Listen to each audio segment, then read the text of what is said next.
boots on the ground, putting it down, get up, get up. I got something to tell you. I don't think they want you to know, but I'm going to tell you anyway. Best-selling author, researcher Mickey D. I host The Scoop. I want to thank you for joining me. It's a pleasure. It's an honor to be on your electronic device, my friends. My friends, I've been gone away here for a couple days or so, and all heck breaks loose, you know. After I told you it was going to be a big week on Sunday, I told you about Elon Musk putting out that tweet. I said it's going to be some big things this week. It has been a big, big week, my friends. Where do you want to start with this uranium? I mean, we've got the war going on. I witnessed myself, prices going up like crazy over in California. You know, I saw $7 a gallon for gas. It was like, I thought this stuff was transitory, man. Who said this stuff was coming? It's going to be gone here in a couple weeks. That was the Federal Reserve. Oh, I'm sorry. They were wrong again. Anyway, it is what it is, my friends. And I'm sorry about the lighting and stuff. It is, it's one of those days in Nevada, in the desert. The sun comes and the sun goes. And they're still practicing for those planes out there, guys, and still doing their things. The fighters, you're hearing all kinds of stuff about the war. You know what's going on about the war. We're going to look at some baby knockouts here in a second. My friends, we're going to look at, just go over, we'll do some Australian symbols. We leave them out from time to time, Canadian symbols and US, and we'll take a look at some of these guys because they have really gone wild. But I repeat to you, marijuana today, vanadium and uranium tomorrow. Companies get an early hold and grow rich. Remember, this is Mark's secret weapon, this little book here. My friends, companies get an early hold and grow rich there. I repeat one thing that I wrote, my friends. This was a while back. This is right inside the book, page 17. Will the U.S. have enough uranium? How will they get it? Now, the question we have today, see, I answered yesterday for you. All you had to do was read. I didn't hide it. It was right here in the book. The U.S. gets, we get uranium. We get millions of pounds from Kazakhstan. We get millions of pounds from Russia. We get millions of pounds from our friends in Canada, who we can depend on. We get millions of pounds from our friends in Australia, who we can depend on. But my friends, our dependence on uranium in Russia, those days are coming to an end, I have a feeling. Now, if you telegraph everything that you don't need from Russia and you put sanctions on things that you can do without, and you don't put sanctions on something like uranium, well, it's not really a stretch to conclude that America may beg Russia and Canada and everybody else for uranium just to keep the lights on in America. That's not a stretch. And my buddy Rick Rule has been saying, a friend of the Scoop, has been saying that for years, guys, that the lights are in danger now. This is what he's been talking about for a long time, my friends. And it's what I've been talking about for a long time. This wasn't written yesterday or the day before or last year or the year before. This was written a while back, my friends. And I say that the U.S., see, we were dependent on that cheap uranium purchased from Russia. It was entirely comprised pretty much of it was recycled from Soviet warheads, right? This is right in the book. However, relying on Russian state-run nuclear company for U.S. nuclear fuel supply poses serious challenges in terms of U.S. energy security. Additionally, the possible dangers of over-reliance on foreign supplies in an increasingly competitive international market are highlighted by China's possession of the world supply. I mean, we can go on and on and on. Yeah, China controls that's why that company with the 4 letters in it that are the same, U, is going to be so very, very valuable to America, and that company is going to do its thing. That's why at under $1, we kind of backed the truck up and piled up in that. And congratulations for all of you with your uranium stocks that have been long-term holders in these stocks, guys. But we're going to take a look at the charts now, and I'm going to keep this as brief as I can. I did run across D-Money yesterday on my way back coming from California. We were at a restaurant, Guadalajara. It's a nice restaurant. And I look over and I see, hey, wait, that's D-Money over there. You know, he was doing his thing, you know. So I said, come on over, man. Let's do a little something, you know. And the last time we spoke with D-Money was at the Money Show. And we haven't had a chance to really holler at him since. So we had a few words with him, and I'll have that video for you here soon, my friends. We'll have that video for you here in the next few days. And he did give us his favorite uranium play at this time. So you definitely want to hear that. But let's take a look at the charts and see what's going on here for a second. Let's start with the general market, guys. SPY, spiders, 200-day moving average, below the 200-day moving average. A lot of volatility, up and down, up and down. But as long as it's under the 200-day moving average, why do we use the 200-day moving average?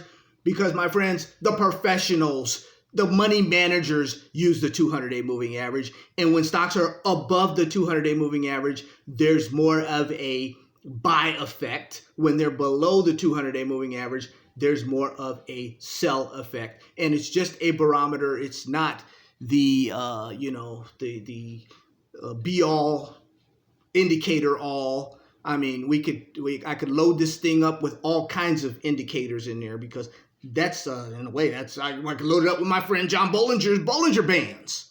And, I think I will show you that too. The guy that taught me how to read these charts. But anyway, that's why we use the 200-day moving average. And as long as, like, the Qs right now, QQQ, the technology is down and bouncing around below the 200-day moving average, it's going to have problems. So let's take a look at the uranium baby knockouts. We're only going to look at baby knockouts, guys.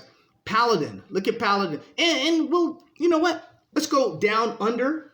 Let's go to Australia, the Australian Securities Exchange. 85 cents. Paladin is bouncing off its 200-day moving average down, and they don't get enough for what they do, my friends. They are friends of the school. We had a lot of friends down in Australia. Let's take a look at Deep Yellow here, as Deep Yellow is $1.03. These are all baby knockouts, guys. And we started in Australian dollars, 200-day moving average, boom, bouncing off the 200-day moving average, guys. These were all a quarter or under, and they're all in the book, guys. They're just not, I wasn't hiding any of this stuff or anything. These are just stocks. One of our favorites, I traded this the last two uranium bull markets. I'm talking about Denison Mines. Look at Denison. Denison is starting to creep over. Remember, it's been Denison's been over a month under its 200-day moving average. But once it got going, and Denison is one of my favorite stocks. It's one of my larger holdings also. I love Denison Mines. As you guys know, in the 2004, 2007 bull market that I traded, I sold Denison out at $13 USD. But Denison did go up to like $16 USD. But, I never sell at the top and I never buy at the bottom. So when it was 15 and 20 cents, I didn't buy it until it was 25 or 30 cents. You know how I do it. I let it get up there real high. 25 cents is not bad. Let's check with baseload. Also, baseload energy. James Sykes over there. You can't underestimate this guy, what he's doing. He's he's a rock. He's got a nose for that rock, man. He's something else. I'm not talking about cocaine either. I'm saying I'm talking about commodities, guys. When I say a guy has a nose for that rock, I'm not talking about that rock, okay? Anyway, kidding, James. Don't slap me, man, next time I see you, guy.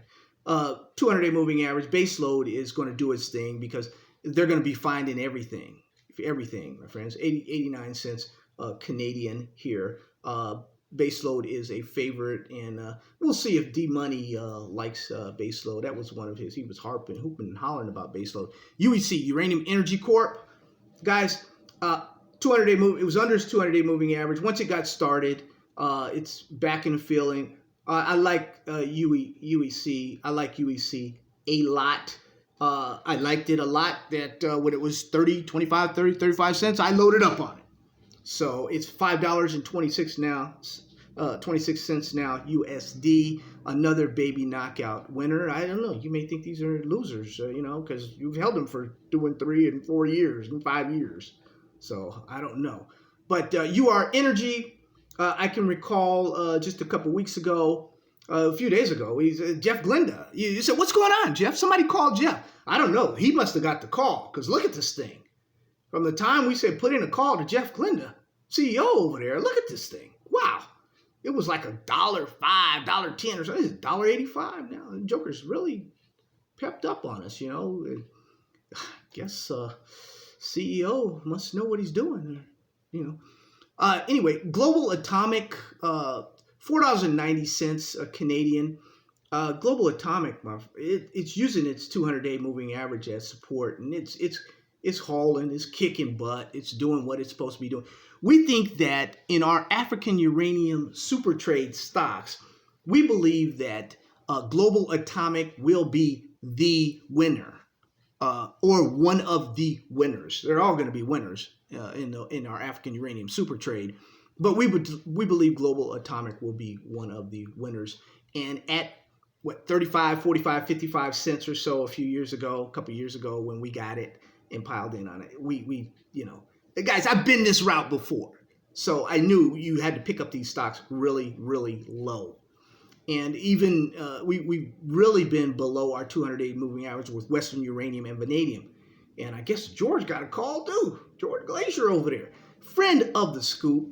I can recall when they were about 20, 25. It went down to about 20, 25 cents, maybe 19 cents or so. And they were having some issues in the court. And I called George, right? George answered, there's no problem. Ain't nothing going on, and we just have to make some landings and do some things. He had that twang, George, ain't no problem. It's just part of the normal store and everything, there was no problem, I said, okay, George, I'm going to let my people know. Let them know, and in the quarter, it went to 50 cents, 75 cents or so, $2.27 USD now, my friends. Congratulations to all of you. You remember, the book was called Marijuana Today, Vanadium and Uranium Tomorrow. Well, tomorrow is today. Remember, Largo Resources is right in the book. It's one of the 3 vanadium winners. Well, it's gone over its 200-day moving average. It's hook and crook, and vanadium has gone up, and it's gone down, and it's gone up, and it's gone down. Well, that baby knockout, which was maybe 25 or 30 cents, well, it's now $14. Thank you very much. You guys, congratulations. You guys pat yourself on the back for, hanging in there with in fact, the only vanadium stock in the book that hasn't really done much yet is Anfield Energy. Anfield it's just above its 200-day moving average, but we have not been pleased with the progress of Anfield. They do have that mill. They do have a lot of projects. We will see where Anfield goes. Let me see if Anfield. Let me take a look at one more, guys. I'm going to go with the Canadian symbol here for Energy Fuels. I mentioned it earlier. Energy Fuels is above its 200-day moving average.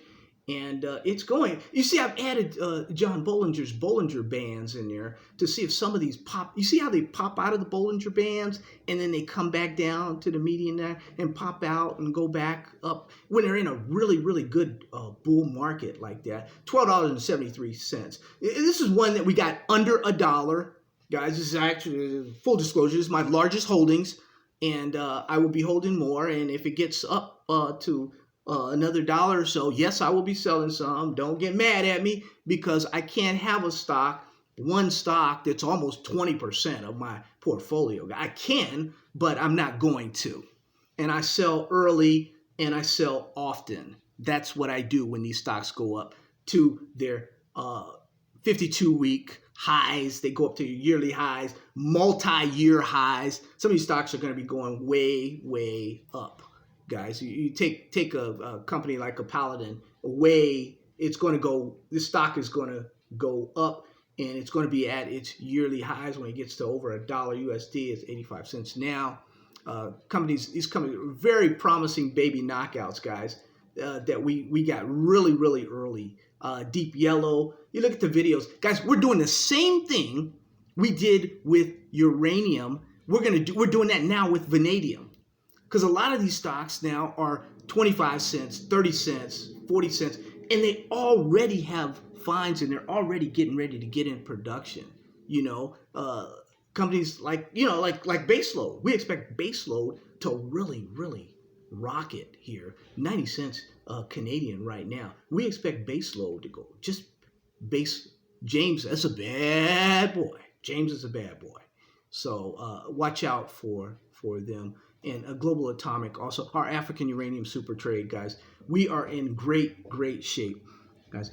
Love you. I'm going to leave some links for you. Love you. God bless you. Take care of you and your family. Have a wonderful, wonderful day. Today, my day is going to consist of babysitting. I'm telling you guys, when you're out of the loop for a while, and there's nothing like going and picking up your granddaughter, your grandson, and they, first and second and third grade, and they see you outside those gates at the school, and they run up to you and give you a big hug. I mean, it's just like exciting. That's the excitement in my life. I mean, you're got a boring life. No, I don't. It's very, very fulfilling. Very, very fulfilling. Love you guys. Take care. God bless you.